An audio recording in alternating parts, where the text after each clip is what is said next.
અત્યારે વ્યૂ લઈએ કોટક બેંક માટે. અમિત, લગભગ 1.5% આસપાસની મજબૂતી બતાવી રહ્યું છે આ બેન્કિંગ કાઉન્ટર, અને આપ કઈ રીતે અહીંયાથી વ્યૂ આપશો? શું કરવું જોઈએ કોટક બેંક? કોટક બેંક એના જે આપણે જોઈએ તો સેટઅપ પોઝિટિવ છે. કાઉન્ટર અમે અમારા ક્લાયન્ટ્સને રિકમેન્ડ કરેલો છે. મંથલી પીકના હિસાબથી ક્વાર્ટરલી ચાર્ટ આપણે જોશું તો એક સારું સેટઅપ સાથે બ્રેકઆઉટ આવતા આપણને જોવા મળી રહ્યું છે. અને મને લાગે છે આ કાઉન્ટરમાં એક મોમેન્ટમ રહેવું જોઈએ. અપસાઇડમાં અગર આપણે મિડ ટર્મ વ્યૂ બી પકડે તો મને લાગે છે 2450 લેવલ આપણને કાઉન્ટરમાં જોવા મળી શકે છે. એક મોમેન્ટમના હિસાબથી હું કહીશ કે અગર લોંગની પોઝિશન ક્રિએટ કરવી તો પાછો આજના દિવસમાં 2260 ઉપર નીકળે છે, ત્યારબાદ કન્ફર્મેશન મળશે મોમેન્ટમ માટે. સો થોડુંક વેટ એન્ડ વોચ. 2260 ઉપર જેમ નીકળે ત્યારબાદ લોંગની પોઝિશન ક્રિએટ કરી શકાય. 2260 એક લેવલ્સની રાહ જોઈ શકો છો કોટક બેંક માટે. પાર્થિવ, ઇન્ટરગ્લોબ એવિએશન માટેનો વ્યૂ લઈએ. આ અત્યારે કાઉન્ટર આપણને બતાવી રહ્યું છે લગભગ 1.5% આસપાસની મજબૂતી સાથે આપણને ઇન્ડિગોમાં પણ એક કારોબાર કરતો બતાવી રહ્યો છે. પરંતુ જ્યારે એક લોંગ ટર્મ માટે આપણે ચર્ચા કરી રહ્યા છીએ ઇન્ટરગ્લોબ એવિએશન માટે, કઈ રીતે આપ એક વ્યૂ આપશો અહીંયા? I think કોઈ બેમત નથી કે ઇન્ડિયન એવિએશન સેક્ટરમાં I think there's no other company like Interglobe Aviation.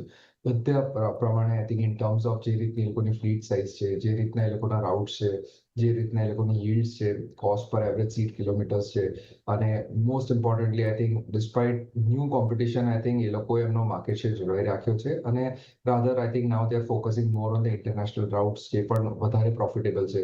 એટલે ઓવરઓલ આઈ થિંક એમાં કોઈ બેમત નથી કે InterGlobe Aviation is the finest aviation stock to bet on.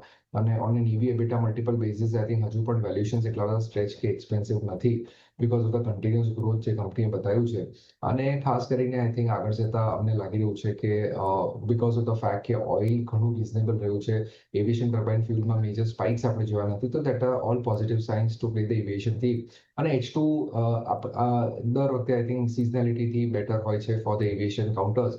અને this H2 I think we believe કે will be even lot stronger. એટલે definitely અહીંયાથી લોંગ ટર્મ માટે ઇન્ટરગ્લોબ એવિએશન લુક્સ ઇન્ટરેસ્ટિંગ.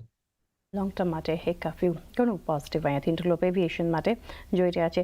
જીગર, બજાજ ફિનાન્સ સ્ટોક અત્યારે ઓલ ટાઈમ હાઈ પર પહોંચતો આપણને દેખાયો, અને જે લેવલ્સ અગર જોઈએ તો જે મજબૂતી સાથે કારોબાર થઈ રહ્યું છે અત્યારે 0.5% આસપાસ ખરીદદારી છે બજાજ ફિનાન્સમાં. બજાજ ફાઇનાન્સમાં નોનસ્ટોપ આપણે જે સ્ટ્રક્ચર જે બુલિશ જ દેખાઈ રહ્યું છે, હાયર રાઇઝ બની રહ્યા છે, બટ ઓવર એક્સટેન્ડેડ લાગે છે. બીકોઝ જે રીતે 50 દિવસની, 20 દિવસની ને 9 દિવસની એવરેજ છે કન્ટિન્યુઅસલી ઓવર એક્સટેન્ડેડ છે, તો ગમે ત્યારે આપણે એક પ્રોફિટ બુકિંગ જોવા મળી શકે છે રિવર્ઝન ટુ મીનના રૂપે. તો હાયર સાઇડમાં એઝ ઓફ નાઉ તો બાય કરવાની સલાહ ડેફિનેટલી નથી, બટ એક સ્ટોપ લોસ આપણે જે ઓલરેડી બાય કર્યા છે એ લોકોને 1050 ના સ્ટોપ લોસ ટ્રેલ કરી શકે છે. અને ઇનકેસ 1050 ની નીચે ક્લોઝિંગ આવે છે તો પ્રોફિટ બુકિંગ કરવાની સલાહ રહેશે. અને as of now wait and watch કરશું, નો ફ્રેશ બાય. એક અપ્રોચ અહીંયાથી ખાસ કરીને અત્યારે રાખી શકો છો. ફ્રેશ એન્ટ્રી નહીં, પરંતુ હોલ્ડ કરો. 1050ના સ્ટોપ લોસ સાથે બજાજ ફિનાન્સ આ છે એક ઓલ ટાઈમ હાઈ પર પહોંચતું આપણને દેખાયું. આ સિવાયના સ્ટોક માટે કિરણ, વ્યૂ લઈએ. મજબૂત છે અત્યારે ભારતી એરટેલ, 1.5% ઉપર સ્ટોક અત્યારે મજબૂતી સાથે ટ્રેડ થતું બતાવી રહ્યું છે. ટોપ ગેનર્સમાંથી છે અને ડેઝ હાઈ પર અત્યારે કારોબાર પહોંચતો આપણને બતાવી રહ્યો છે ભારતી એરટેલમાં. કઈ રીતનું સેટઅપ જોઈ રહ્યા છો આપ, કિરણ? ભારતીય એરટેલની વાત કરીએ તો પ્રીવિયસલી આપણે જોયું હતું કે 2040-2050ની આજુબાજુ એક રેઝિસ્ટન્સ ફેસ કર્યું હતું, અને ત્યાંથી એક પ્રોફિટ બુકિંગ આવ્યું હતું. ફરીથી એ ઝોનની અંદર એન્ટર કરી રહ્યું છે. તો ફ્રેશ બાઇંગ કરવા માટે મારા હિસાબથી 2050ની વેઇટ કરો. 2050નું લેવલ જો ક્રોસ થાય છે ભારતીમાં, તો પછી ચાન્સીસ છે કે અહીંયાથી આપણને એક ફ્રેશ ખરીદારી જોવા મળી શકે એમ છે. સો એઝ ઓફ નાઉ જેમની પાસે છે એ હોલ્ડ રાખી શકે છે. ફ્રેશ ખરીદારી 2050ની ઉપર જાય છે તો લોંગ કરો 2100ના ટાર્ગેટ માટે. તો અત્યારે 2100ના એક ટાર્ગેટ, પરંતુ ફ્રેશ એન્ટ્રી માટે થોડા લેવલ્સની રાહ જુઓ. હોલ્ડ કરી શકો છો. તમારી પોઝિશન છે તો અહીંયાથી ભારતી એરટેલ માટેનો એક વ્યૂ છે. ત્યારબાદના સ્ટોક HDFC બેંક પર વધુ. અમિત, એક બેન્કિંગ કાઉન્ટર પર વ્યૂ લઈ લઈએ. પરિણામ બાદ અત્યારે જોઈ રહ્યા છીએ 1.5%ની મજબૂતી, અને આ સ્ટોક પણ આપણે અત્યારે જોઈ રહ્યા છીએ HDFC bank. In fact volume based buying અત્યારે આવ્યું છે સ્ટોક પર. અમિત, કઈ રીતે એક વ્યૂ આપશો અહીંયા? બેંકની વાત કરીએ આપણે તો ઓવરઓલ બેન્કિંગ ફ્રન્ટ પર અહીંયાથી આપણને બાઇંગ જોવા મળે છે. સ્પેશિયલી આપણે જોશું તો પ્રાઇવેટ બેંક્સમાં એક સ્ટ્રોંગ બાઇંગ આજના દિવસમાં આપણને બનતા જોવા મળી રહ્યું છે. અને HDFC બેંકની બી આપણે વાત કરી અહીંયાથી તો ક્વાર્ટરલી ચાર્ટના હિસાબથી કાઉન્ટરમાં બ્રેકઆઉટ આવતા આપણને જોવા મળ્યું છે. કાઉન્ટરમાં આપણે જોશું તો મંથલી ચાર્ટના હિસાબથી એક કન્સલ્ટેશન આપણને છેલ્લા 3-4 મહિના અંદર જોવા મળ્યું હતું. એ લેવલનું બ્રેકઆઉટ આવતા જોવા મળ્યું છે. મને લાગે છે સેટઅપ પોઝિટિવ છે.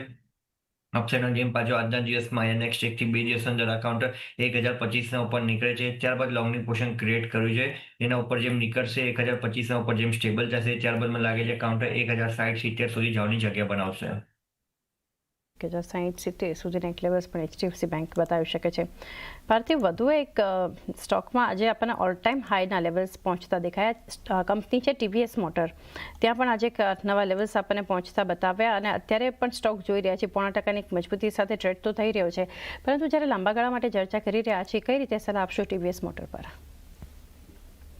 one of the finest two-wheeler players કારણ કે I think TVS Motors સતત ડોમેસ્ટિક માર્કેટમાં મેજર ઇનરોડ્સ કરી રહ્યું છે in terms of not only premiumization but in terms of the volume growth કે જેમાં even likes of heavyweight likes of Hero MotoCorp છે, Bajaj છે, એ લોકો કરતા પણ better numbers, better market share TVS Motors has been garnering.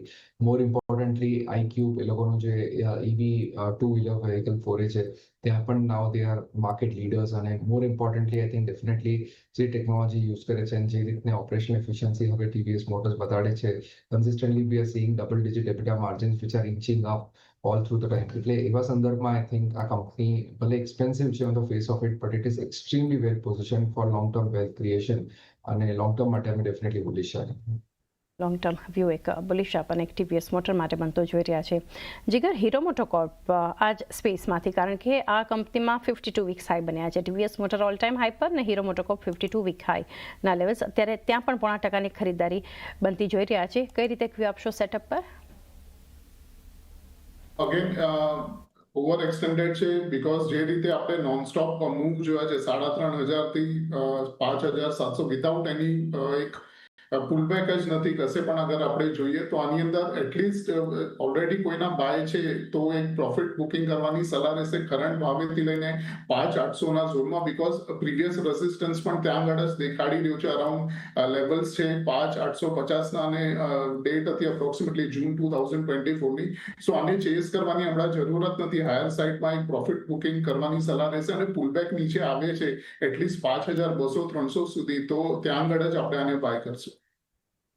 પુલબેકની રાહ જોઈ શકો છો. અહીંથી ખરીદારી માટે હીરો મોટોકોર્પ પર એક વ્યૂ બનતો જોઈ રહ્યા છે. અદાની પાવરનું કાઉન્ટર, કિરણ, નજર કરો અગર સેટઅપ પર વોલ્યુમ બેઝડ બાઇંગ છે. આ સ્ટોક પણ અત્યારે ડે હાઈ પર ટ્રેડ થઈ રહ્યો છે. 2.5% વધુની મજબૂતી સાથે અદાની પાવરમાં અત્યારે કારોબાર થઈ રહ્યો છે. એક વ્યૂ અદાની પાવરની આપણે વાત કરીએ તો એક મેજર રેલી આવ્યા પછી કરેક્શન્સ પછી એક રિકવરી આવી છે, તો રિકવરી કન્ટિન્યુ રહી શકે છે. જેમની પાસે પણ પોઝિશન છે એ હોલ્ડ રાખી શકે છે. એક સ્ટોપ લોસ જે રાખવાનો છે 155 નો રાખવાનો છે. જો 155 ના લેવલ ફરીથી રિટ્રેસ નથી થતા તો there are very good chances કે આપણને ઉપરમાં 200 રૂપિયા સુધીની રેલી દેખાઈ શકે એમ છે. હોલ્ડ કરી શકો છો. અહીંથી વ્યૂ અદાની પાવરના સ્ટોક પર આપણને ખાસ કરીને બનતો જોઈ રહ્યા છે. અન્ય કાઉન્ટર જ્યાં અત્યારે એક વોલ્યુમ બેઝડ બાઇંગ જોઈ રહ્યા છે અશોક લેલેન્ડનું છે. અમિત, 1.5%થી વધુ સ્ટોક ઉપર છે, મજબૂતી સાથે ટ્રેડ થઈ રહ્યો છે. કઈ રીતનું ચાર્ટ સેટઅપ જોઈ રહ્યા છો અશોક લેલેન્ડ? શું છેલ્લા 3 અઠવાડિયાની અંદર અપસાઇડના લેવલથી ખાસો એનાથી કાઉન્ટર એનાથી રિટેસ્ટ થતા આપણને જોવા મળે છે. હવે એનાથી આપણે જોશું તો 50 DMના સપોર્ટના આસપાસ આવી ગયો છે. જે એનાથી સપોર્ટ બનતા કાઉન્ટર જોવા મળે છે 133 નો છે. 133 ના સ્ટોપ લોસ જેના આગળ લોંગની પોઝિશન છે હોલ્ડ રાખી રાખો. જેમાં કાઉન્ટર અપસાઇડમાં 138.50 ના ઉપર નીકળે છે ત્યારબાદ પાછો એક બાઇંગ મોમેન્ટમ આપણને કાઉન્ટરમાં જોવા મળી શકે છે, જ્યાંથી એક શોર્ટ કવર થતા સ્ટ્રોંગ ફ્રન્ટ પર જોવા મળશે. તો જેમ 138.50 ના ઉપર નીકળે છે ત્યારબાદ નવી લોંગની પોઝિશન એડ કરવી જોઈએ અને 133 ના સ્ટોપ લોસ લગાડી રાખો જેના આગળ બી લોંગની પોઝિશન છે. તો એક વ્યૂ 133 એક સ્ટોપ લોસ અશોક લેલેન્ડ માટે હોલ્ડ કરવા માટે એક બનતી જોઈ રહ્યા છે. એક પોલીકેબ માટે પાર્થિવ છેલ્લે વ્યૂ લઈ લઈએ. અત્યારે આ સ્ટોક પણ તમે જુઓ 2.5%થી વધુની મજબૂતી સાથે પોલીકેબમાં પણ આપણે જોઈ રહ્યા છીએ એક કારોબાર ખરીદારી સાથે જે બતાવી રહ્યું છે, પરંતુ લાંબા ગાળા માટે આપ કઈ રીતે અહીંયા સલાહ આપશો? Long term outlook is very very interesting. Stock on an expensive side છે. એક જ મેજર કન્સર્ન છે કે the raw material input cost જેમાં copper is a very important commodity. I think ત્યાં જે રીતે હવે ઉપરના સ્તરે કન્ટિન્યુઅસલી અપસાઇડ જોવા મળી રહ્યું છે, that can be little detrimental in terms of જે માર્જિન ટ્રેજેક્ટરી પોલીકેબે મેન્ટેન કરી છે. એટલે આ લેવલ્સ ઉપર નવી બાયનું સલાહ નહીં આપું. We are little skeptical at these valuations. Entry points are not very attractive. તો પોલીકેબને આપણે અવોઇડ કરવાની સલાહ આપીશ. સલાહ પોલીકેબ પર ને પોલીકેબના પણ જે રીતે આપણને નંબર્સ આવતા દેખાયા હતા એક દિવસ પહેલાં, મજબૂત જ્યાં પેટમાં 56%નો ઉછાળો, આવક પણ 18% કંપનીની વધી હતી, અત્યારે સ્ટોકમાં એક મજબૂતી સાથે કારોબાર થતું જોઈ રહ્યા છે. જીગર, એક લાસ્ટ કાઉન્ટર આપની પાસેથી જાણી લઈએ. ઇન્ડસ ટાવર્સ 1.5%ની મજબૂતી 349 ડેઝ હાઈ પર અત્યારે ઇન્ડસ ટાવર્સમાં આપણને કારોબાર થતો બતાવી રહ્યો છે ને એક શોર્ટ સાઇડ પર કવર પણ થઈ રહ્યા છે. કઈ રીતે વ્યૂ આપશો? Indus tower based on daily chart again જે રીતે સ્ટ્રક્ચર ક્રિએટ થયું છે એક સાઇડવેઝ મૂવ જ એક્સપેક્ટેડ છે અરાઉન્ડ 365 થી અપ્રોક્સિમેટ 335 બટ ઓવરઓલ અગર આપણે અવરલી ચાર્ટ જોઈએ છે તો એની અંદર એક આપણને હિડન બુલ ડાયવર્જન્સ દેખાય છે જ્યાંથી આપણે એક કન્સોલિડેશન જોયું હતું અને એના પછી એક ફરીથી આપણને બ્રેકઆઉટ આજના દિવસમાં આવતો દેખાય છે એટલે ટ્રેડિંગ માટે ડેફિનેટલી સલાહ રહેશે 340 નો એક સ્ટોપ લોસ લગાડશું અને હાયર સાઇડમાં જે હાયર રેન્જ હતી 360 365 ની એ એઝ આપણે ટાર્ગેટ લઈને ચાલશું ઇન્ડસ ટાવરમાં. તો એક ફ્યુ ઓવરઓલ જોઈ રહ્યા છે ખાસ કરીને ઇન્ડસ ટાવર્સ માટે. એ સાથે રજા લેવાનો સમય